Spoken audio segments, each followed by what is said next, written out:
ভাইরে ভাই, এই নাটকের টুইস্ট এখন এমন লেভেলে পৌঁছাইছে, মনে হয় রাইটার আগে দর্শকদের হার্ট অ্যাটাক দিয়ে পরে গল্প লিখে। দুনিয়ার টাকার গোলাম নাটকে 20 নম্বর পর্বে আসতে যাচ্ছে একের পর এক বড় ধামাকা। সবচেয়ে বড় প্রশ্ন, শেহজাদ কি সত্যি ফাতেমাকে বাসা থেকে বের করে দেবে, নাকি শেষ মুহূর্ত সবকিছু আবার বদলে যাবে?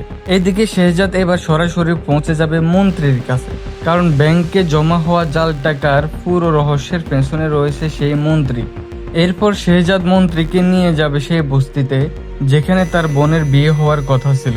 কিন্তু ভাইরে ভাই, সেখানে এমন এক ঘটনা ঘটবে যেটা কেউ কল্পনাও করেনি। এক ব্যক্তি সবার সামনে মন্ত্রীর দিকে জুতা ছুঁড়ে মারবে। অন্যদিকে নিজের জীবনের সবচেয়ে গুরুত্বপূর্ণ সিদ্ধান্ত জানাতে শেহজাদ যাবে ঋতুর বাসায়, কিন্তু সেখানে গিয়ে জানতে পারবে ফাতেমা ইতিমধ্যে রিশাদকে বিয়ে করেছে। এই খবর শোনার পর শেহজাদের সিদ্ধান্ত পুরোপুরি বদলে যেতে পারে। অনেকের ধারণা রাগের মাথায় সে ফাতেমাকে নিজের বাসা থেকে বের করে দিতে চাইবে।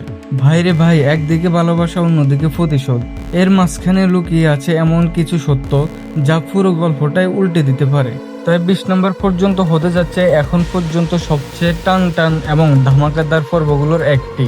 ঘোষণা অনুযায়ী দুনিয়ার টাকার গোলাম নাটকের 20 নম্বর পর্ব মুক্তি পাবে 30শে জুলাই, ঠিক দুপুর 12টায়, শুধুমাত্র ফ্রাঙ্কিং এন্টারটেনমেন্ট ইউটিউব চ্যানেলে।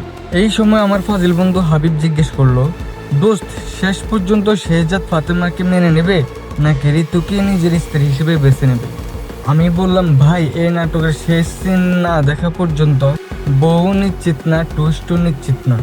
আপনাদের কি মনে হয়, শেহজাদের জীবনের শেষ পর্যন্ত ফাতেমা থাকবে নাকি ঋতুই হবে তার শেষ ঠিকানা? কমেন্টে জানান।